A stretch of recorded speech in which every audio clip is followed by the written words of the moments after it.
Well guys, आज से मैं एक न्यू मांगवा को एक्सप्लेन करने वाला हूँ। अभी इसका कुछ ही चैप्टर्स ही रिलीज हुए हैं।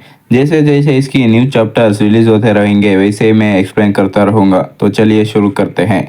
इस चैप्टर की स्टार्टिंग में हमें IS-9MS का सीन दिखाया जाता है। वह जगह देखने में काफी खूबसूरत लग रही होती है। एक बंदा पैलेस के सामने खड़ा होकर बता रहा होता है, आज 9 लाइफ सेलेस्टियल वेनरेबल 9 एवेंस के अबव एज सेंट दाव को प्रेजेंट करेंगे। ये हमारा क्लैन के लिए शानदार इवेंट है। आज इस शानदार प्रदर्शन को देखने का सौभाग्य सभी को मिला है। ये 3 जन्मों का सौभाग्य है। उस नज़ारों को देखने के लिए काफी लोग आए होते हैं। वो बंदा बताने लगता है, आइए हम रेस्पेक्टफुली वेलकम करते हैं 9 लाइफ सेलेस्टियल वेनेबल का। वो इतना कहने के बाद पैलेस के दरवाज़ा ओपन होने लगती है। अंदर से एक बंदा और 8 खूबसूरत लड़कियां बाहर आने लगते हैं। उन्हें देखकर एक बंदा कहने लगता है, सच में ये 9 लाइफ सेलेस्टियल वेनरेबल कितना शो ऑफ करता है। एक और बंदा भी बोलने लगता है, लड़कियों के मामले में उसका किस्मत बहुत ही अच्छी है। उधर देखो 8 टेम्परेचर सभी एक के एक टॉप नॉच की है। उनकी बात सुनकर एक एल्डर कहने लगता है, तुम जूनियर्स अच्छा होगा तुम सीरियस रहे तो। ऐसा असेंशन ट्रिबुलेशन का सीन तो तुम अपनी कई जिंदगियों में देख नहीं पाओगे। पास्ट में उसने मॉन्स्टर रेस से फाइट किया और पूरी डेमरिलम को ही डिस्ट्रॉय किया। आसान से कहे तो वो इनविजिबल एग्जिस्टेंस है। फिर हमें दिखाया जाता है 9 लाइफ सेलेस्टियल वेनरेबल आसमान की तरफ देख रहा होता है और कहता है, आज इस वेनरेबल असेंड होगा, देखता हूँ कौन मुझे रुकने की हिम्मत करता है। इतना बोलकर वो आसमान की तरफ जंप करता है। तभी एक बंदा कहता है, ये स्टार्ट हो रही है। आसमान में एक बंदा दिखने लगता है। अपना एनसीबी उसको देख लेता है। तभी हमें अच्छे से उस बंदे को दिखाया जाता है। उसके पीछे एक ड्रैगन होती है और वो अपने हाथ में एक मिरर को पकड़ा होता है। उसको देखकर एक लड़की कहती है, वो नहीं, ये तो एंशियंट मॉडर्न सेलेस्टियल वेनरेबल है। यह नंबर 1 इटरन ट्रिबुलेशन है। उस लड़की की बात सुनने के बाद एक और बंदा कहने लगता है, हम बिलीव करते हैं 9 लाइफ सेलेस्टियल वेनरेबल इनविजिबल है। हमारा मेन कैरेक्टर कहता है, एक बैटल में तय करते हैं। जो सुनकर वो बुड्ढा भी कहने लगता है, ठीक है। फिर ये अपनी धर्मा बड़ी को निकाल के उसके ऊपर धड़ाधड़ करके पंच मारने लगता है। वो बुड्ढा भी अपनी पास में जो मिरर होती है उसे सामने लगा देता है, जिसकी वजह से एक जोरदार सा चमक निकलने लगती है। फिर हमें 8 टेम्परेचर्स को दिखाया जाता है। एक होती है रेड रोम्बस एम्प्रेस यू हांगलिंग, दूसरी वर्मिलियम बर्ड एम्प्रेस जी जुयान होती है। पहली 9 एमएस स्वार्ड मेडन चूलिंग होती है। चूलिंग बताने लगती है, मास्टर हम इस वक्त के लिए लंबे समय से इंतजार कर रहे थे। सीन फाइट की ओर आती है। एंशिएंट मॉडर्न सेलेस्टियल वेनरेबल को दिखाया जाता है। वो अपने जैसे कई सारे क्लोन्स को बनाया हुआ होता है। तभी ये कहता है, टाइम टेक्निक ये सही नहीं है। ये टाइम टेक्निक अलाउ करती है क्लोन्स को मल्टीपल डायमेंशंस में ट्रैवल करके सेलेस्टियल वेनरेबल्स को अनडाउन करने का। यदि लुए एक टाइम पीरियड में मारा जाता है तो उसे घातक डैमेज पड़ेगा। हमें पता चलता है मेन कैरेक्टर का नाम लुए है। अब से मैं इसे लुए ही कहूँगा। जी जुयान को दिखाया जाता है वर्मिलियन ब्लड एम्प्रेस। एक स्माइल देने लगती है। लुए भी एक स्माइल देते हुए कहता है, मुझे पता था तुम इस मुंह को इस्तेमाल करोगे, लेकिन मुझे माफ करना, सभी टाइम पीरियड में मैं इनविजिबल हूँ। लुए की बात सुनकर एंशिएंट मॉडर्न सेलेस्टियल वेनरेबल भी जवाब देने लगता है, फेलोडाइस्ट घमंड में बात मत करो, मैं पहले ही तुम्हें सभी टाइम पीरियड में एक एक करके मार दिया हूँ। हमें दिखाया जाता है वो लुए को एक एक करके अलग अलग टाइम पीरियड में मार रहा होता है। उसकी बात सुनकर लुए कहता है, क्या? वो बुड्ढा भी कहने लगता है, फेलोडाइस्ट तुम्हारा स्ट्रेंथ एक्स्ट्राऑर्डिनरी है, लेकिन बदकिस्मत से तुम्हें इन्यांग डाउ डिवोरिंग ने काटा है। तभी मुझे ओपनिंग मिला, क्या तुमने कभी नोटिस नहीं किया? लुए को दिखाया जाता है। उसको चोट लगी होती है, चेहरे से खून निकल रही होती है। वो अपनी हाथ की तरफ देखकर कहता है, इन्यांग डाउ डिवोरिंग मुझे कौन फंसा रहा है? तभी उसको कुछ रियलाइज होती है, क्या ये हो सकता है? इतना बोल के वो नीचे 8 टेम्परेचर्स की तरफ देखता है। वो सभी एक केवल सा स्मेल दे रहे होते हैं। लुए मन में सोच रहा होता है, इस प्रकार का गू फार्मलेस होती है। गू को केवल इन एंड यांग यूनियन होने पर ही प्लांट कर सकते हैं। ऐसा करने में सक्षम तो केवल वही है। वो बुड्ढा कहने लगता है, हार और जीत का फैसला डिसाइड हो गया है फेलोडाइस्ट। ये अफसोस की बात है, तुम सच्चे और अच्छे थे, फिर भी तुम जिसे प्यार करते थे वही लोग आपके खिलाफ इस तरह का साजिश रचे हैं। उसकी बात सुनने के बाद एक लड़की कहने लगती है, कौन सच्चा और अच्छा है? हम बहुत समय से उसकी आवाज़ और जुल्म से डरे हुए हैं। एक और लड़की कहती है, बड़े भैया क्या तुम्हें फेंगुशी अभी भी याद है? अगर तुम नहीं होते तो मेरे साथ फेंगुशी होता। यू हांगलिंग भी कहती है, यह तो बस एक मजाक है। उसने अपने मास्टर को धोखा दिया और अपने एंसेस्टर को बर्बाद कर दिया, मासूमों का कत्ल किया। चोली कहने लगती है, हम आपको पर्सनली आपके फाइनल जर्नी पे सेंड करेंगे। तुम शैतान, हमारे एक्शन डेमोस को मारने के लिए होंगे, जाके मर जाओ। एक बार तुम मर जाओगे तो हम लोग फ्री हो जाएंगे। लुया भी अपनी हाथ में एनर्जी को गैदर करने लगता है और कहता है, क्या सिर्फ तुम लोग? पास्ट में तुम लोगों को अच्छी तरह से ट्रीट किया था। अगर मैं नहीं होता तो आज तुम लोग एम्प्रेसेस के पोजीशंस पे नहीं होते। मैंने एक्सपेक्ट नहीं किया था तुम लोग इतने एहसान फरामोश और कमीने रहोगे। वो बुड्ढा भी कहने लगता है, फेलोडाइस्ट, अभी डिस्ट्रैक्ट होने का समय नहीं है। जैसे ही लुए पीछे मुड़ के देखता है तो उसकी तरफ से एक सील आ रही होती है। वह कार सीधा इसको लगती है, जिसकी वजह से वो जमीन में गिरता है। वो पर एक बहुत बड़ा धमाका होती है, जिसको देखकर वो लड़कियां मुस्कुरा रहे होते हैं। बाकी लोग टेंशन में देख रहे होते हैं क्या हुआ। लुए कहने लगता है, क्योंकि मुझे मरना ही है, फिर क्यों ना सभी एक साथ में मर जाए। तो इतना बोलकर वो अपनी बॉडी से खतरनाक तरीके का एनर्जी रिलीज करने लगता है, जिसको देखकर जुआन कहने लगती है वो अपनी कल्टीवेशन को सेल्फ डिस्ट्रॉय करने जा रहा है। वो सबको अपनी साथ में खींचना चाहता है। सभी लोग ऐसे भाग जाओ। चूलिंग कहती है, अब काफी देर हो गया है। एंशिएंट मॉडर्न सेलेस्टियल वेनरेबल भी कहने लगता है, फेलोडाइस्ट, इतना दुखी क्यों हो? ये बैटल पूरी तरीके से सेटिस्फाइंग नहीं था। तुम उस गू द्वारा पॉइजन हुए थे, इसीलिए मेरे जी सही नहीं है। मैं तुम्हें एक और मौका देता हूँ। फिर लुए और एट टेम्परस सोल्स को एक पोर्टल के अंदर भेजने लगता है और कहता है, उन्हें एक और बार अपने साथ आने दो, इस बार मुझे निराश मत करना। वो इतना कहने के बाद हमें बताया जाता है एंशिएंट मॉडर्न सेलेस्टियल वेनरेबल द्वारा एक्टिवेट किया गया स्पेस टाइम रिवर्सल टेक्निक लुए और एट टेम्परस के सोल्स को 50 साल पहले वापस लाई है। फिर हमें लुए को दिखाया जाता है, वो आईने के सामने खड़ा होकर हैरान से कहने लगता है, सच में हम वापस आ गए हैं। तभी कोई दरवाजा खोल के अंदर आने लगता है। ये और कोई नहीं, चूलिंग होती है, फ्यूचर 9 एवेंस का स्वॉर्ड मेडन। अभी ये सिर्फ सर्वेंट होती है। वो अपनी सर पकड़ के कह रही होती है, मेरा सर चकरा रहे हैं। जैसे ही वो लुए को देखती है, वो अचानक कहने लगती है, ए शैतान, और अपनी मुंह पे हाथ रख के कहने लगती है, नहीं मास्टर। और अपनी मन में सोचती है, हम सब पास्ट में कैसे आ गए? क्या ये सपना था? उसको देखने के बाद लुए अपनी मन में सोच रहा होता है, उसकी रिएक्शन तो देखो, वो भी वापस आ गई है। अद्भुत है। मुझे फिर से एक बार चूज करने का मौका देने के लिए तुम्हारा शुक्रिया एंशिएंट मॉडर्न सेलेस्टियल वेनरेबल। इतना सोच के वो अपनी मन ही मन मुस्कुरा रहा होता है। फिर वो अपनी शूज को उतारने लगता है। चूलिंग को कुछ समझ नहीं आता। लुए टब में पैर रख के चूलिंग से कहने लगता है, आकर मेरा पैर दो।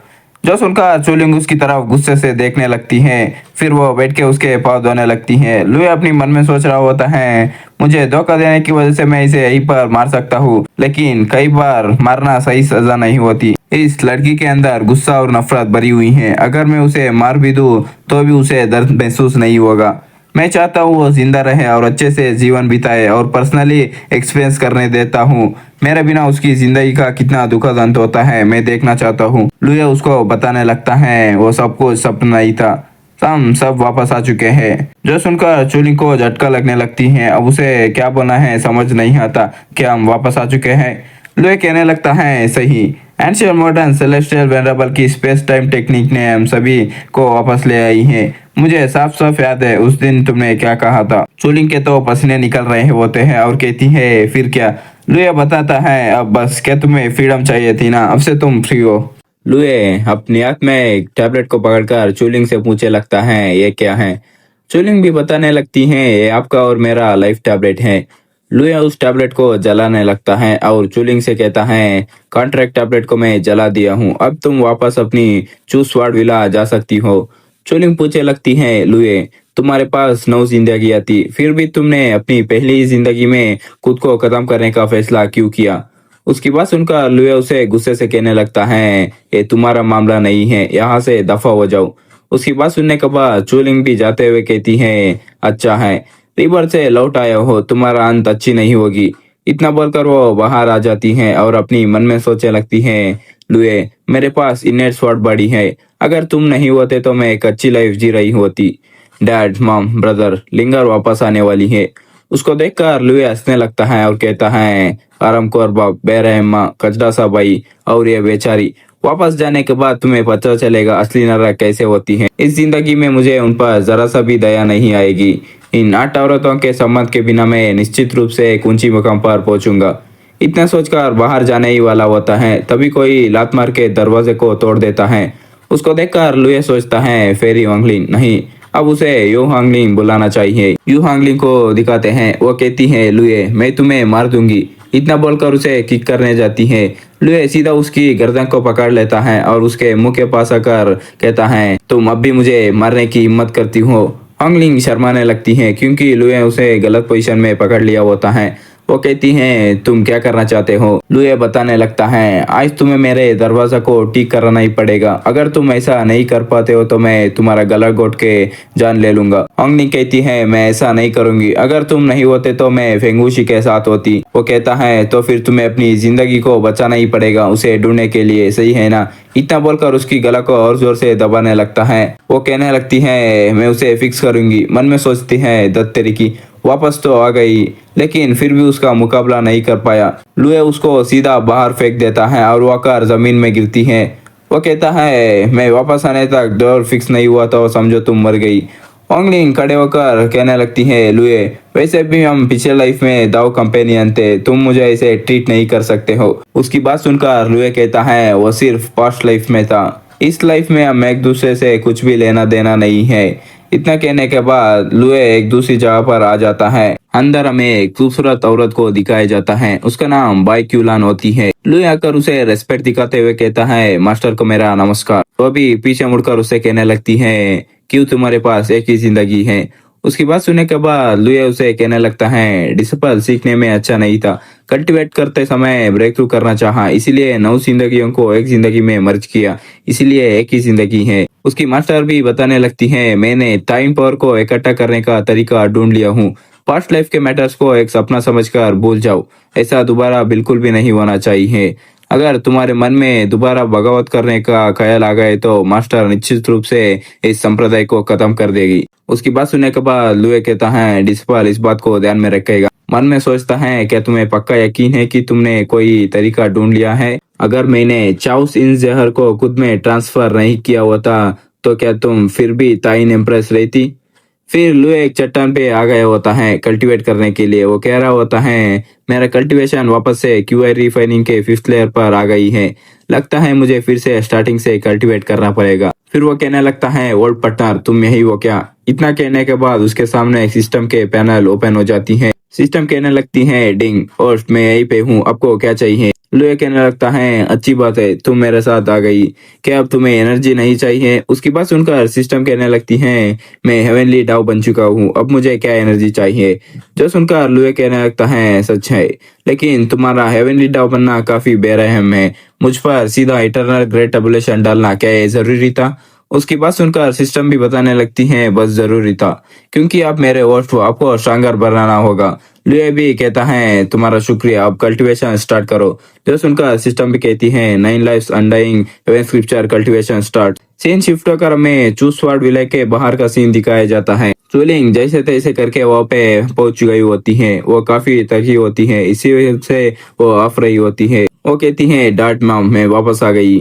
गेट के सामने 2 लोग खड़े होते हैं। एक बंदा चूलिंग को देखकर अपनी मन में सोचता है ये तो एल्डेस्ट मिस है, ये कैसे वापस आ गई है। फिर वो जाके चूलिंग से कहने लगता है ये भिखारी कहाँ से आ रही हो, क्या चूसवाड़ विला ऐसी जगह है जहाँ तुम आ सकते हो, जल्दी करो और यहाँ से निकल जाओ। उसकी बात सुनने के बाद चूलिंग उसको बताने लगती है मैं कोई भिखारन नहीं हूँ, मैं एल्डेस्ट मिस हूँ, मैं चूलिंग। चूलिंग की बात सुनने के बाद भी वो बंदा अपनी स्वाड को निकाल के उसे बोलने लगता है बदतमीज, ये जंगली लड़की कहाँ से आ गई है, एल्डेस्ट मिस होने का दिखावा करने की हिम्मत कर रही है, तुरंत यहाँ से चली जाओ वरना मेरे तलवार को बेरहम होने का दोष मत देना। चूलिंग आकर उसकी आंख पकड़कर उससे बोलने लगती है चूसी मेरे चेहरे को ध्यान से देखो, मैं चूलिंग हूँ, बचपन में तुमने मुझे उठाया था और खाने के लिए कैंडी भी दिए थे।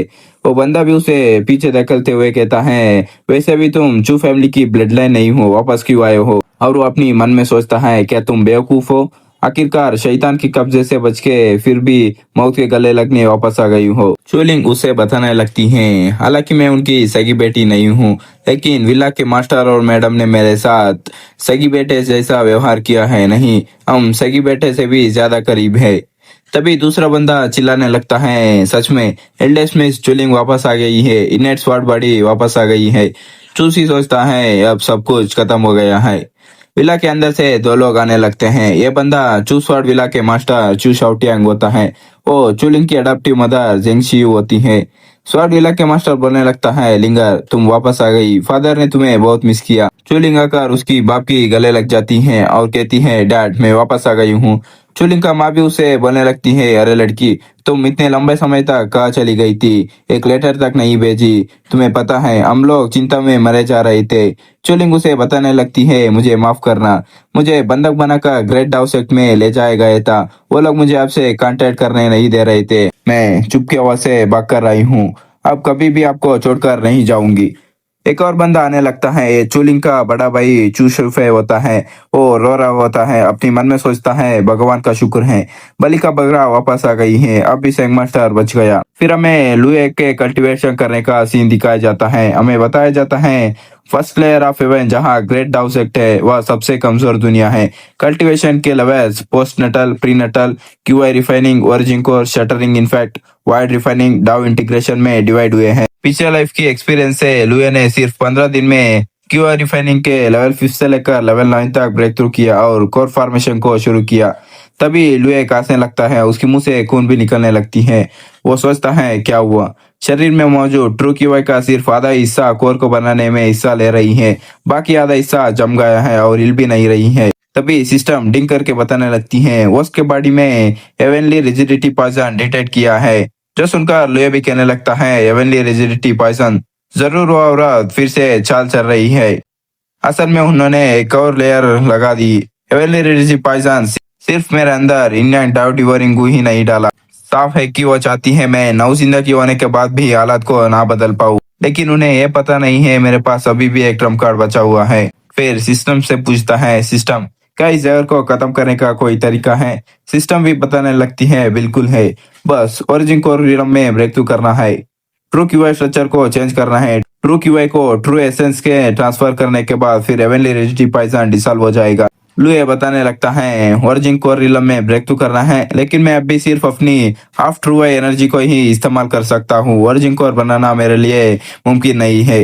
तभी वो कहता है, ऐसा ही है, मैंने एक बार एक परफेक्ट रिटर्निंग ओरिजिन पिल को रिफाइन किया था, जब तक मैं उसे खाऊंगा मैं ओरिजिन कोर रिलम में ब्रेक थ्रू कर पाऊंगा। परफेक्ट रिटर्निंग ओरिजिन पिल बहुत ही रेयर है, पिछले जन्म में मैंने ग्रेट डाउ सेक्ट में यू हांगलिंग को दी थी, इस लाइफ में उसे देने की कोई जरूरत नहीं है। लुए सामने की तरफ देखता है, गेट के ऊपर एक पक्षी होती है, वो बताने लगती है, ग्रेट डाउ सेक्ट के 92nd जनरेशन के डिस्पल बाय क्यूलिंग की डिस्पल यू हांगलिन ने 1 महीना और 16 दिन में ही क्यूआई रिफाइनिंग पूरी की है। ग्रेट डाउ सेट का क्यूआई रिफाइनिंग का रिकॉर्ड तोड़ा है। रिवॉर्ड में उसे 1 bottle peerless returning origin pills, 3 precious artifacts, true disciple का लेगेसी और 2 कुछ चुने हुए डिवाइन एबिलिटीज मिलेंगे। जो सुनकर लुए बताने लगता है, फ्यूचर एम्प्रेस से जैसे उम्मीद थी काफी तेजी से कल्टीवेट कर रही है मेरे पास सिस्टम में, फिर भी मैं उसे 2 दिन फास्ट हूँ। इतना कहने के बाद लुए चट्टान के ऊपर से नीचे कूदने लगता है। सिस्टम पूछती है, ओ स्टॉप कहाँ जा रहे हो? वो बताता है, माउंटेन के नीचे जा रहा हूँ, वाइड रिफाइनिंग एक्सपर्ट के टॉम पे रिटर्निंग ओरिजिन पिल लेने जो मुझसे बिलोंग करती है। कोई हमें बता रहा होता है, ग्रेट डाउ सेट से 1000 किलोमीटर दूर वेस्ट में एक एंशियंट टॉम है। मेरे पिछले लाइफ के एक्सपीरियंस के अनुसार इस टॉम को अगले महीने तक कोई और नहीं ढूंढ पाएगा। उस एंशियंट टॉम की तरफ कोई जा रहा होता है। एंशियंट टॉम के अंदर सबसे कीमती चीज है 9 लाइफ्स अनडाइंग एवेंट स्क्रिप्चर का फ्रेगमेंट और परफेक्ट रिटर्निंग ओरिजिन पिल है। ये और कोई नहीं यू हांगलिंग होती है।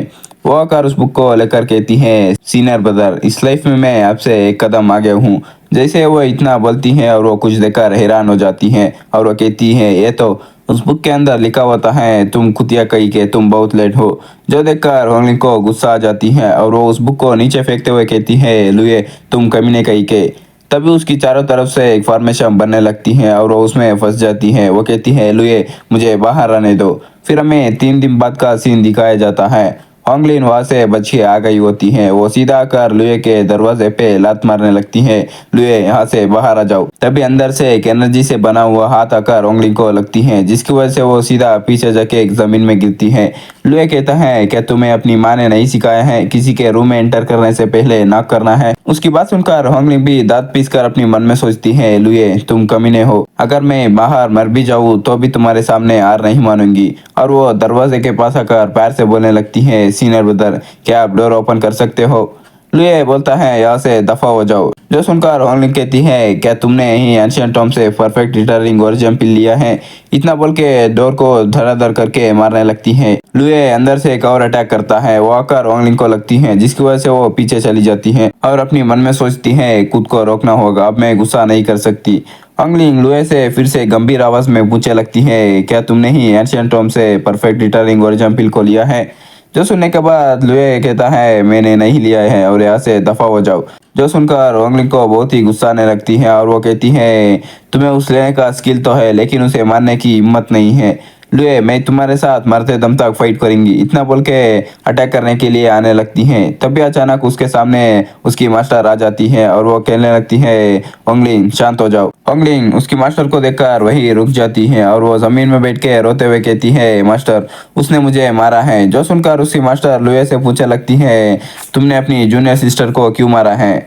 लिया उसको बताने लगता है, बिना डोर को ना किए वो मेरे रूम में एंटर करना चाहती थी, ये बदतमीजी है। उसकी मास्टर बताने लगती है, लेकिन वह तुम्हारी जूनियर सिस्टर है। फिर होंगलिंग को उठाते हुए वो कहती है, भूल जाओ होंगलिंग, तुम्हारा लुए से क्या लेना देना है? जो सुनकर होंगलिंग खड़े होकर बताने लगती है, उसने परफेक्ट रिटर्निंग और जंप लिया है, उसे उसकी कोई ज़रूरत नहीं है, इसीलिए मैं उससे इसके लिए ट्रेड करना चाहता हूँ। उसकी बात सुनकर मास्टर लुए से कहने लगती है, लुए तुम्हारा टैलेंट अच्छा है, तुम्हें परफेक्ट रिटर्निंग और जंपिल की कोई ज़रूरत नहीं है, तुम्हें इसे अपनी जूनियर सिस्टर को क्यों नहीं दे देते? अगर तुम्हें किसी चीज़ की ज़रूरत होती है तो तुम मुझसे मांग सकते हो। जो सुनकर लुए बताने लगता है, माफ़ करना, मुझे भी वो पिल चाहिए। होंगलिंग कहने लगती है, बकवास है। लुए, क्या तुम्हें सच में लगता है परफेक्ट रिटर्निंग और जंपिल के बिना मैं एक सेंट कोर को कंडेंस नहीं कर सकती? उसकी बात सुनने के बाद लुए उस पिल को बाहर निकालते लगता है, जो देखकर उसकी मास्टर भी कहने लगती है, सही है, अच्छे बच्चे की तरह उसे दे दो। लुए एक स्माइल देने लगता है, फिर उस पिल को वही खाने लगता है, जिसको देखकर उसकी मास्टर भी कहती है, लुए तुम ऐसे कैसे कर सकते हो? होंगलिंग वहां से जाते हुए कहती है, लुए मैं डेफिनेटली सेंट कोर को कंडेंस करूंगी और तुम्हारे मुंह पे ऊपर मारूंगी। होंगलिंग जाने के बाद मास्टर लुए से कहने लगती है, मैं जानता हूँ तुम्हारे दिल में बहुत ही गुस्सा है, लेकिन ऐसा करने की जरूरत नहीं है। वो इतना कहने के बाद सीन शिफ्ट होकर हमें चूस वार्ड विला का सीन दिखाया जाता है। चुलिंग को उसकी माँ हलवा खिला रही होती है और चुलिंग से कहने लगती है, मैं इस हलवा को पर्सनली तुम्हारे लिए बनाया हूँ, इसे टेस्ट करो कैसा है बताओ। चुलिंग भी उसे खाने के बाद उसकी माँ से कहने लगती है, आपका शुक्रिया माँ, आप ही हो इस दुनिया में मेरा इतना ध्यान रखते हो, मैं इस लाइफ में तुम्हें और पापा को छोड़कर फिर कभी नहीं जाऊंगी। जो सुनकर उसकी माँ भी बोलने लगती है, सच में अपने सगे माँ बाप से भी अच्छे हैं। चुलिंग कहने लगती है, मुझे जन्म देने के बाद वो लोग गायब हो गए हैं, वो आपके और पापा के बराबर कैसे कर सकते हैं? उसकी माँ भी कहने लगती है, ठीक है, इसके बारे में हम बाद में बात करेंगे, तुम आराम करो। जो सुनकर चुलिंग भी ओके बोल देती है। उसकी माँ सोचने लगती है, हम बच गए, हमारी फैमिली अब सेफ है। चुलिंग को नींद आने लगती है, इसलिए उसको माँ को बताने लगती है, माँ मुझे अचानक इतना नींद क्यों आ रही है? उसकी माँ भी कहने लगती है, तुम्हें नींद आ रही है तो तुम सो जाओ। इतना बोलकर वो चली जाती है। चुलिंग बेड के ऊपर लेटकर सोचने लगती है, अजीब बात है, इतने जोर से नींद क्यों आ रही है? तभी वो कहती है, ग्रेट स्लॉटर स्वॉर्ड स्क्रिप्चर को सर्कुलेट करो और बता मुझे क्या हो रही है। इतना कहने के बाद उसकी बॉडी को एक पर्पल एनर्जी कवर करने लगती है और उसे पता लगता है उसके बॉडी में जहर है और उठ के सोचने लगती है, मेरे शरीर में जहर है, क्या ऐसा हो सकता है उस हलवे में? नहीं, ये इम्पॉसिबल है, उसे माँ ने खुद अपनी हाथों से बनाए हैं, वो कैसे मुझे जहर दे सकती है? तभी कोई दरवाजा को नॉक करने लगता है, कह रहा होता है, लिंगर क्या तुम सो गई हो? जो सुनकर चुलिंग कुछ नहीं बोलती है, वो वापस सोने जैसा नाटक करने लगती है। तभी दरवाजा खोल के कोई अंदर आने लगता है और बताने लगते हैं, उसे पॉइजन दिया है, अब हम लोग काम को शुरू कर सकते हैं। जो सुनकर चुलिंग का भाई कहने लगता है, माँ आपसे जैसे उम्मीद थी, ये और कोई नहीं चुलिंग की माँ और उसकी भाई होते हैं। वो कहती है, आ जाओ, इसे लेकर वर्ल्ड एंसेस्टर के पास में भेजो। चुलिंग का भाई हंसने लगता है। चुलिंग को दिखाया जाता है, उनकी बात सुनकर वो रो रही होती है। फिर वो चुलिंग को उठाकर उनके एंसेस्टर के पास लेकर जा रहे होते हैं। विला के मास्टर एक सर्वेंट से पूछने लगता है, क्या तुमने चूसी से डील कर ली है? वो सर्वेंट भी बताने लगता है, विला मास्टर हम उससे निपट चुके हैं, अब कोई भी नहीं बचा, चूसी को वो लोग मार चुके होते हैं। विला मास्टर कहने लगता है, अच्छा है। वो छोटा सा सर्वेंट लगभग मेरे प्लान को बिगाड़ ही चुका था। फिर वो अपनी बेटे की तरफ देख के उससे कहता है, अगर वो लौट के वापस मौत को गले लगने नहीं आ जाती तो उस वर्ड का सैक्रिफाइस तुम होते। फ्यूचर में हमेशा पीने और खेलना बंद करो। वो भी कहता है डैड मैं गलत हूँ, मैं अब से डेफिनेटली प्रॉपर कल्टीवेशन करूंगा।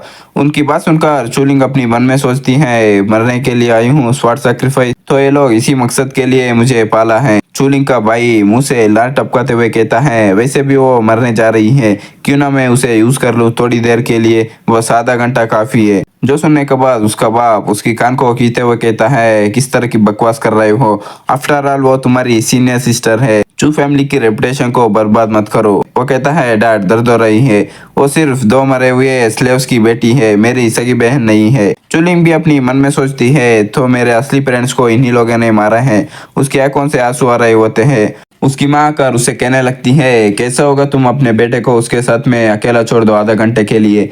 उसकी बात सुनकर विला के मास्टर भी कहता है नहीं, ओल्ड एंसेस्टर का स्वॉर्ड फॉर्जिंग डिले होता है तो हमारी पूरी फैमिली को सफर करना पड़ेगा। उसकी माँ की बात सुनने के बाद चूलिंग अपनी मन में सोचती है मैंने उसे अपनी सगी माँ जैसा ट्रीट किया था, लेकिन उसने सच में इस तरह की घटिया बात कही है। लुए, क्या यही सच्चाई थी जिसकी वजह से तुम मुझे वापस घर को जाने नहीं दे रहे थे? चूलिंग को पास्ट का सीन याद आने लगती है। लुए चूलिंग को कल्टिवेट करवा रहा होता है। चूलिंग कहने लगती है यंग मास्टर मैं आपसे भीख मांगती हूँ, मुझे एक बार घर जाने दीजिए, मैं अपनी माँ बाप को बहुत मिस कर रही हूँ। फिर लुए उसके पीछे आकर उसे बताने लगता है वैसे भी वो तुम्हारी असली माँ बाप नहीं है, घर जाने में इतना जल्दी क्यों कर रही हो? चूलिंग मुंह फुलाकर लुए से कहने लगती हैं वो लोग मुझे असली माँ बाप से भी ज़्यादा प्यार करते हैं यंग मास्टर, आप उनके बारे में ऐसा मत बोलिए। जो सुनकर लुए भी कहता है ठीक है, जब वो स्वार्ड बन जाएगी तब मैं तुम्हें घर लेकर चलूंगा। उसकी बात सुनकर चूलिंग लुए के हाथ पकड़कर कहने लगती है यंग मास्टर तुम झूठ बोल रहे हो, किस स्वार्ड को इतने लंबे समय तक बनाने की जरूरत होती है? तुम पक्का मुझे फिर से झूठ बोल के फंसाना चाहते हो? फिर चूलिंग कुछ समय बाद अपनी चूसवाड़ विला आई होती है और वो देखती है चूसवाड़ विला में पूरी तरह से आग लगी होती है, जिसको देखकर चूलिंग उसके सामने बैठ के रोते हुए कहती है मॉम डैड मैं वापस आ गई हूँ। फिर वो गुस्से से कहने लगती है लुए तुम कमीने कही के, ये सब कुछ तुम्हारी गलती है। फिर हमें प्रेजेंट का सीन दिखाया जाता है। चूलिंग सोचने लगती है लुए तुम इसी स्वॉर्ड के बारे में मेंशन किया था, वो एक्चुअली में ये डीमन स्वॉर्ड थी। वो इतना सोचने के बाद फिर हमें दूसरे जगह का सीन दिखाया जाता है। सिस्टम कहने लगती है दुख की बात है, वो कोमा में चली गई है, अब तुम चू फैमिली की बातें नहीं सुन सकते। लुए सिस्टम की वजह से जो कुछ भी हो रही होती है वो सब कुछ देख रहा होता है। लुए कहता है वो रिबॉर्न हुई है ग्रेट टेम्पररी लम से, वो छोटी सी पॉइजन से कोमा में कैसे जा सकती है? सिर्फ उसे ये सच को मानने की हिम्मत नहीं है, इसके लिए कुछ समय चाहिए। सिस्टम पूछने लगती है मास्टर क्या आप उसे बचाना चाहते हो? लुए कहता है उसे बचाऊं? मैं बहुत खुश हूँ कि उसका ऐसा हाल हुआ है, इसके अलावा उसे बचाने के लिए मेरी ज़रूरत नहीं है। चूलिंग को वो लोग उनके एंसेस्टर के पास लेकर आ गए होते हैं। वो सभी अपनी घुटने पे बैठकर उनके एंसेस्टर को ग्रीट करने लगते हैं। उनकी वर्ल्ड एंसेस्टर को दिखाया जाता है, उसका नाम चू चांगशेंग होता है। वो चूलिंग को देखकर कहता है इतनी बुरी भी नहीं है, उसको मुझे सौंप दो, तुम दोनों ये रह के डीमन स्वॉर्ड कंप्लीट होने का सेरेमनी को देख लो। जो सुनकर वो दोनों भी उनके एंसेस्टर को शुक्रिया कहने लगते हैं।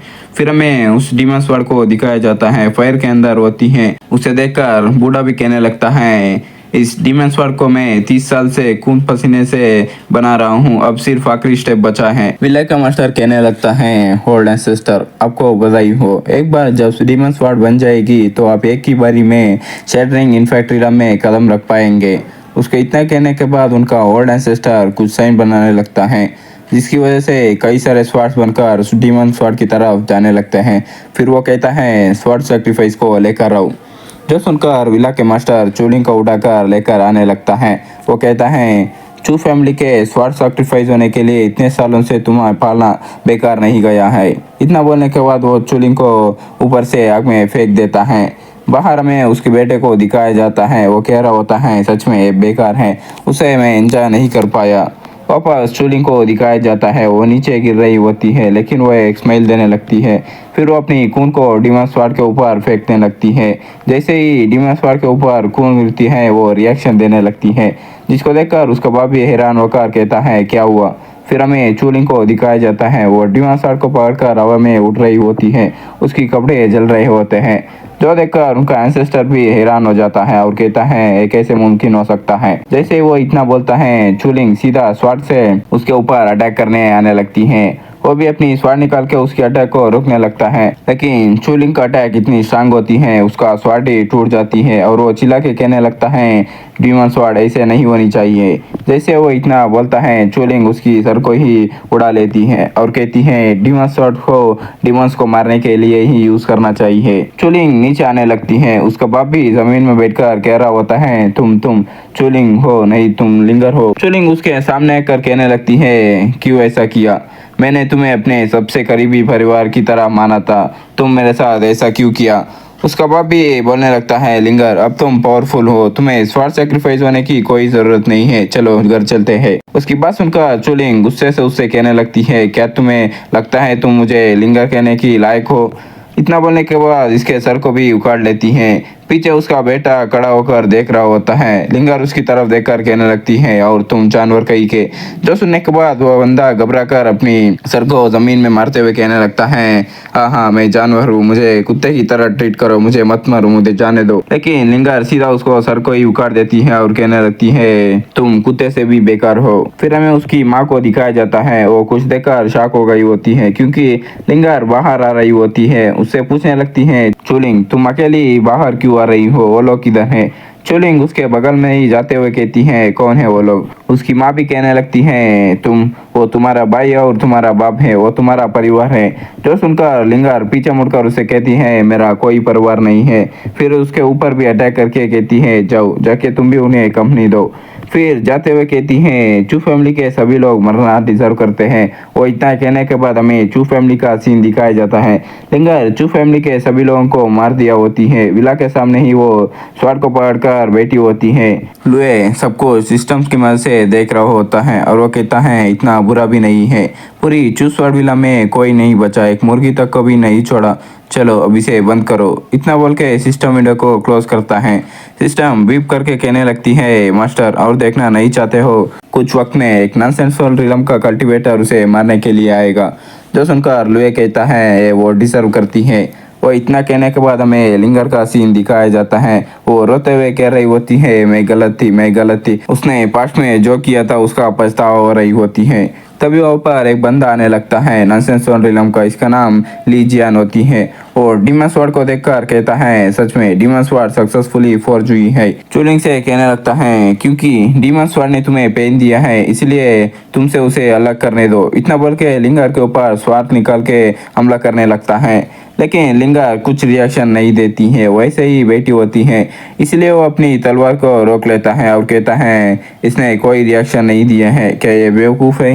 डीमन स्वॉर्ड मेरी है, अब मरो। इतना बोल के फिर से अटैक करने लगता है, लेकिन इस बार लिंगर अपनी स्वॉर्ड सामने रखती है, जिसकी वजह से उन दोनों का स्वॉर्ड टकराते हैं, जिसकी वजह से शॉकवेव्स निकलने लगती हैं। उस बंदे के कपड़े फट जाते हैं और वो पीछे जाके गिरता है और वो कहता है, ये लड़की सिर्फ ओरिजिनल कोरिल्ला में ही है, लेकिन इसकी स्वॉर्डमैनशिप इतनी कमाल की है। इसके बॉडी के अंदर कोई बड़ा राज छुपा है, मैंने एक्सपेक्ट नहीं किया था। डीमन स्वॉर्ड के अलावा एक और बड़ा मौका मिलेगा। वो इतना बोल ही रहा होता है। लिंगर वहाँ से जाने लगती है।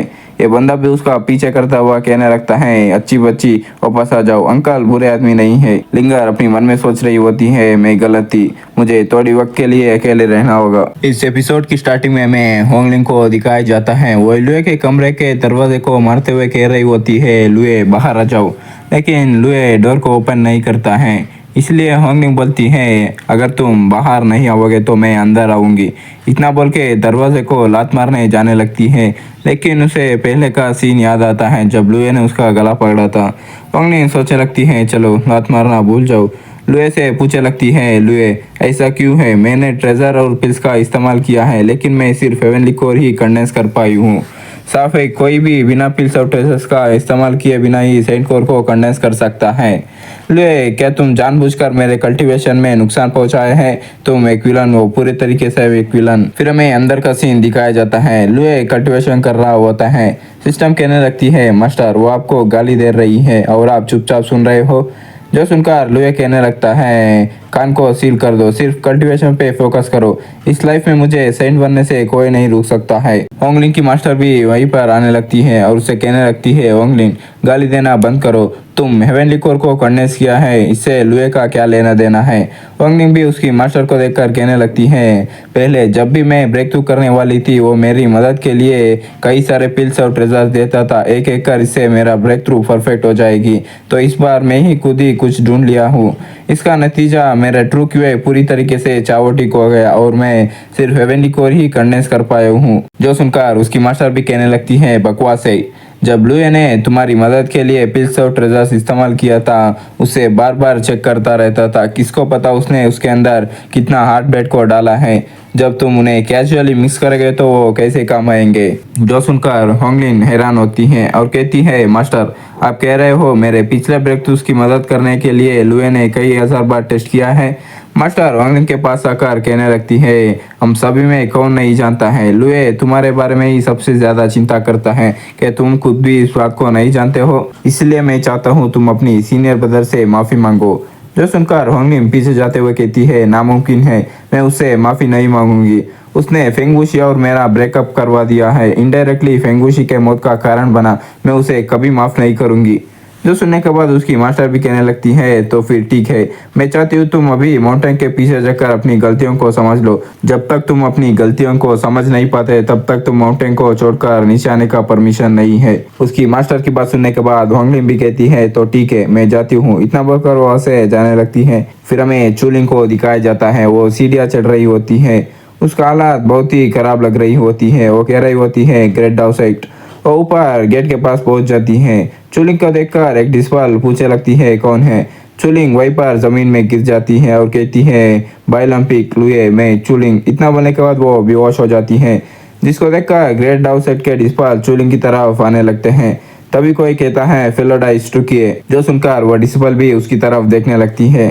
ये वही नॉनसेंसोरियम का कल्टीवेटर होता है। वो कहने लगता है, फेलोडाइस मैं इस जंगली लड़की को यहाँ तक चेस किया हूँ, मेरा कोई इरादा नहीं है ग्रेट डाउसेट के हेवनली प्रेस्टीज को ऑफेंड करने का, मैं इमीडिएटली से लेकर चला जाऊंगा। उसकी बात सुनने के बाद वो लड़की स्वाद निकाल के उसे कहने लगती है, इतना जल्दी क्यों है, क्योंकि उसने बताया है वो हमारे सेक्ट में से किसी को जानती है, इसलिए वेट करो, मैं जाके पूछ के आती हूँ। अगर वो इंसान इसे नहीं जानता है तो तुम इसे लेकर जा सकते हो। इतना बोलने के बाद वो बायोलंपिक में आ जाती है लुए से पूछने के लिए। लुए के कमरे के बाहर खड़ा होकर लुए से कह रही होती है, जूनियर ब्रदर कोई बाहर एक लड़की चूलिंग बता रही है, उसका कोई पीछा कर रहा है और वो बहुत ही घायल हुई है और बाहर माउंटेन के बाहर वो बेहोश हुई पड़ी है, क्या आप उसे जानते हैं। इसकी बात सुनने के बाद लुए पूछता है, कौन है। वो लड़की कहती है, चूलिंग। जो सुनकर लुए कहता है, मैं उसे नहीं जानता हूँ। तो जूनियर ब्रदर उसे नहीं जानते तो हम उसे नहीं बचाएंगे। लुए उसे कहता है, मैंने कहा मैं उसे नहीं जानता हूँ। वो कहती है, मैं समझ गई। इतना बोल के वो ऐसे चली जाती है। सिस्टम लुए से कहने लगती है, आप सच में उसे छोड़ना चाहते हैं। लुए कहता है, बोलो मत, उसने पास्ट में मेरे साथ क्या किया था, वैसे भी वो मरने वाली नहीं है। वो लड़की आकर उसे बताती है, ये वेरीफाई हो गया है, मेरे सेट का डिस्पल उसे नहीं जानता है, तुम उसे लेकर जा सकते हो। जो सुनकर वो बंदा भी बोलने लगता है, मुझे पता था ग्रेट डाउसेट एक क्राइटेरिया ऑफ प्रेस्टीजियस सेक्ट है, वो इस फीमेल डीमन को कैसे जान सकते हैं। मैं अभी उसे यहाँ से लेकर जाता हूँ ताकि तुम्हारी नोबेल सेट को नुकसान ना कर सके। इतना बोलकर चूलिंग को टच करने जाता है, लेकिन अचानक उसका जम जाती है और वो जोर से चिल्लाने लगता है, कौन है वो।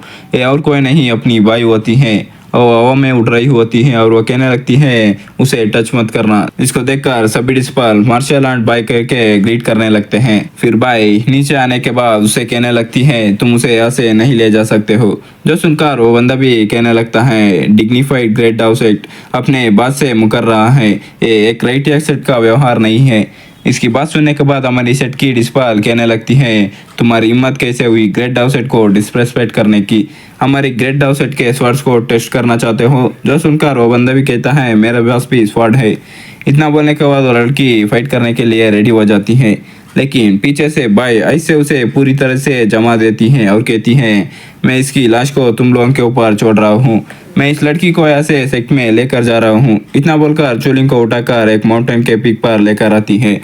बाई कहने लगती है, सीनियर सिस्टर चूलिंग को बचाओ। चूलिंग को बेड पर लेटा दिया होता है। चूलिंग बहुत ही बुरी तरीके से घायल हुई होती है। चूलिंग को देखने के बाद उसकी सीनियर सिस्टर कहती है कैसे ये इतनी हेवीली इंजर्ड हुई है। इतना बोलने के बाद उसे चेक करने लगती है। बाई कहने लगती है उसे अभी तक मर जाना चाहिए था, लेकिन उसका जुनून कितना बड़ा था, उसे अभी तक जिंदा रहने दिया है। उसकी सीनियर सिस्टर भी कहती है चिंता मत करो, जब तक वो मरी ना हो मैं उसे बचा सकता हूँ। बाई कहती है शुक्रिया तुम्हारी मदद के लिए। चूलिंग को होश आती है और वो कहती है यंग मास्टर, जो देखकर बाई चूलिंग से कहती है चूलिंग तुम जाग गए। चूलिंग उसे पूछने लगती है सिस्टर बाई यंग मास्टर कहाँ है। जो सुनकर उसकी सीनियर सिस्टर की कान बड़े हो जाते हैं और वो अपनी मन में सोचती है सिस्टर कि वे छोटी लड़की बाई को सिस्टर कह रही है। बाई चूलिंग से कहने लगती है लुई अभी सर्कुलेशन में है, अभी उसका बाहर आने का समय नहीं है। जो सुनकर चूलिंग कहती है तो क्या यंग मास्टर ने मुझे बचाने के लिए आपको भेजा है? थैंक यू सिस्टर बाई, मैं जाके यंग मास्टर को ढूंढना चाहता हूँ। बाई उसे कहने लगती है कोई जल्दी नहीं है, पहले तुम अपनी चोट को ठीक करो, जब तुम ठीक हो जाओगी तब तक शायद वो सर्कुलेशन से बाहर आ जाए। चूलिंग कहती है मैं यंग मास्टर से माफ़ी मांगना चाहता हूँ, मैं हमेशा उन्हें गलत समझाऊँ। पता चला कि यंग मास्टर मुझे अपने कब्जे में नहीं लेना चाहते थे, वो हमेशा मेरी रक्षा कर रहे थे। सिस्टर बाई शायद हम सब यंग मास्टर को गलत समझ लिए हैं। चूलिंग की बात सुनने के बाद सीनियर सिस्टर अपनी मन में सोचती है कब्जे में लेना, हम सभी लोग हे भगवान, लगता है मैंने कुछ बहुत ही बड़ी राज की बात सुनी है। वो और पास में आने लगती है उनकी बात सुनने के लिए, लेकिन बाई उसे देख लेती है और उसके पास आकर कहती हैं सीनियर सिस्टर क्या आप थोड़ी वक्त के लिए बाहर जा सकते हैं? मैं चूलिंग से कुछ बात करना चाहती हूँ। वो बाहर जाते हुए कहती हैं ठीक है, मैं बाहर जा रही हूँ, तुम जो चाहे वो बात करो। वो जाने के बाद बाई लिंगर से कहने लगती है लिंगर अब से तो मुझे सिस्टर बाई मत बोलना, सिर्फ सीनियर बाई कहो। जब मेरा चाओसिन पाइसान भड़का हुआ था तब मुझे बचाने के लिए लुए को वो जरूरी कांड करना पड़ा। उसकी सीनियर अभी भी उनकी बातें सुन रही होती है और वो सोचती है जरूरी कांड उसका मतलब क्या है। बाई उसको देख लेती हैं और इसीलिए प्रोटेक्शन लगा देती हैं। वो फिर से सुनने के लिए ट्राई करती है लेकिन उसे कुछ सुनाई नहीं देता, इसलिए वो कहती है मुझे अब कुछ सुनाई क्यों नहीं दे रही है। डैम इट, आखिर किस तरह का धरती हिला देने वाली राज है, वो लोग असल में मेरे खिलाफ प्रोटेक्शन लगाया है। लुए का सर्कुलेशन खत्म हो जाती है और वो उठकर बाहर जाने लगता है, लेकिन तभी उसको सिस्टम बताने लगती है मास्टर चूलिंग लंबे समय से अपनी घुटने पे बैठी है, क्या आप जाकर उसे देखोगे नहीं? जो सुनकर लुए कहता है कोई ज़रूरत नहीं है, मैं अभी तक नहीं भूला हूँ उसने मेरे पास्ट लाइफ में मेरे साथ क्या किया था। लड़कियाँ सिर्फ मेरे कल्टीवेशन स्पीड को अफेक्ट करती हैं, इस लाइफ में कल्टीवेशन से ज़्यादा कुछ भी इम्पोर्टेंट नहीं है। चूलिंग अपनी मन में सोचती है यंग मास्टर एक दिन आएगा जब आप मुझे माफ़ करोगे। फिर हमें चिशियापी का सीन दिखाया जाता है। हमें बताते हैं ग्रेट डाउ सेट में 2 मेन पीक्स है और 72 सब पीक्स है। बाइलान पीक और चिशिया पीक उन्हीं में से आते हैं। हमें होंगलिंग को दिखाया जाता है, वो अपनी ट्रेनिंग कर रही होती है, जिसको एक बंदा पत्थर के पीछे छुप के देख रहा होता है। इसका नाम लिंगू शांग होता है। वो अपनी मन में सोच रहा होता है यार ये लड़की कितनी ऑसम है। तब भी होंगलिंग की स्वाड़ा कर उस पत्थर पे लगती है। होंगलिंग कहती है कौन है वो पर? वो बंदा आके अपने बारे में बताने लगता है मैं चिशिया पीक का एल्डर डिस्पा लिंगू शांगवू, मैं जूनियर सिस्टर होंगलिंग को ग्रीट करता हूँ। जो सुनकर होंगलिंग कहती है तुम लिंगू शांगो, और अपनी मन में सोचती है बहुत पहले का नाम है। लगता है सीनियर ब्रदर वॉलिसन के पोजीशन को रिजेक्ट करने के बाद एक ग्रेट डाउ सेट का नया वॉलिसन बना है। आखिरकार उसने हेट हेवनली लेयर तक एडवांस किया और बैटल के दौरान मारा गया, उसे हीरो कंसीडर किया जा सकता है। लिंगू शांग होंगलिंग से कहने लगता है जूनियर सिस्टर मैंने अभी आपकी टेक्निक को देखा जो आप प्रैक्टिस कर रही थी, वो बहुत ही बढ़िया था, क्या मैं कुछ एडवाइस मांग सकता हूँ? होंगलिंग उससे कहने लगती है बच्चे तुम मुझे हरा नहीं सकते हो। जो सुनकर वो बंदा कहने लगता है तुम उम्र से मुझसे बड़ी नहीं हो, लेकिन तुम्हारी टोन बहुत ही एरोगेंट है, मैं तुम्हें हरा सकता हूँ कि नहीं ये ट्राई करने के बाद पता चलेगा। जो सुनकर होंगलिंग उसके पास आकर कहती है कैसे होगा तुम जाके लुए को चैलेंज करो, तो अगर तुम उसे हरा सकते हो तो मुझसे स्पार करने आ जाना। होंगलिंग को इतने पास देखकर वो बंदा भी शर्मा जाता है और वो पीछे जाते हुए कहता है कौन है लुए? उसके साथ मेरा कोई दुश्मनी नहीं है, मैं जाके क्यों उसे चैलेंज करूं? होंगलिंग उसे बताने लगती है लुए ही है जिसकी वजह से मास्टर ने मुझे सज़ा दी है और यहाँ चिशिया पीक पर कैद कर दी। वो बंदा आकर पूछता है तो जूनियर सिस्टर बताओ आखिर लुए ने आपको किस तरह से आर्म पहुंचाया है। वो कहती है अच्छा ठीक है बच्चे, मैं तुम्हें बताती हूँ। ये स्टार्ट होती है उस दिन से जब मैं उसके दरवाजे को तोड़ दिया था। फिर हमें आधे घंटे का बाद का सीन दिखाया जाता है। वांग लिन ने उसे जो बोलना था वो बोल दिया होती है।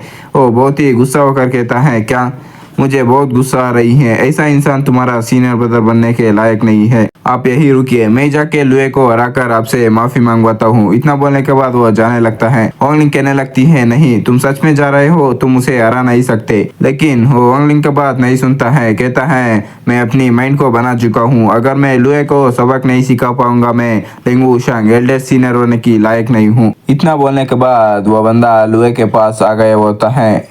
लुए उसे कहने लगता है कौन है बाहर।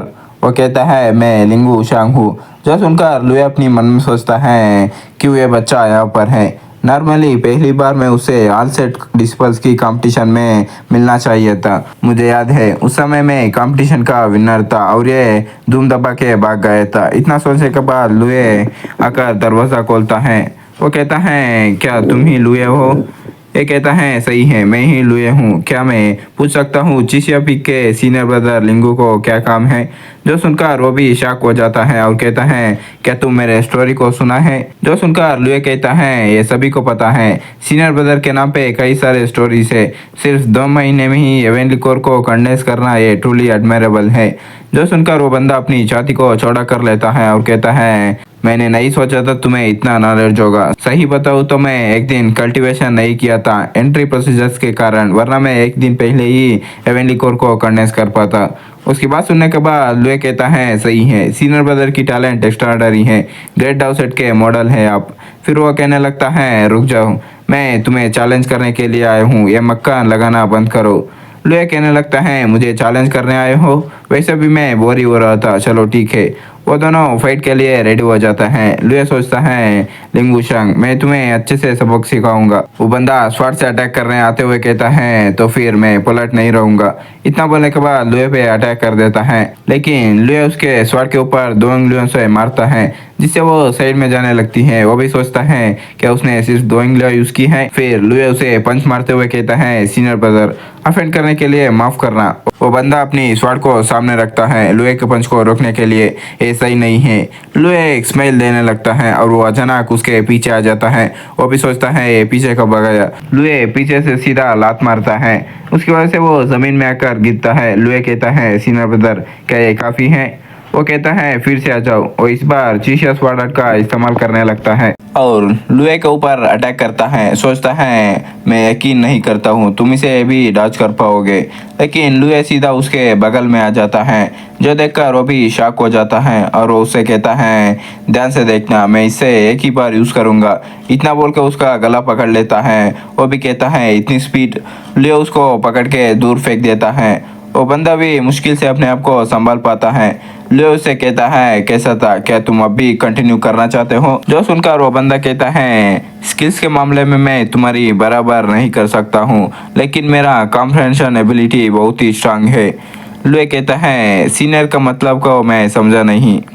वो बंदा कहता है मैं चीशिया स्वाड का सेकंड फॉर्म को ऑलरेडी कॉम्प्रहेंड कर चुका हूँ। इतना बोल के लुए के ऊपर कई सारे स्लैश लगाता है। उसका अटैक लुए की तरफ आने लगती है, लेकिन लुए वहीं पे खड़ा होता है और उससे कहता है सच में सीनियर ब्रदर की अंडरस्टैंडिंग अच्छी है। इतना बोल के उसके स्लैश को अपनी हाथ से मारता है जिससे वो वहीं पे टूट जाती है। जो देखकर वो बंदा वहीं पे पत्थर बन जाता है।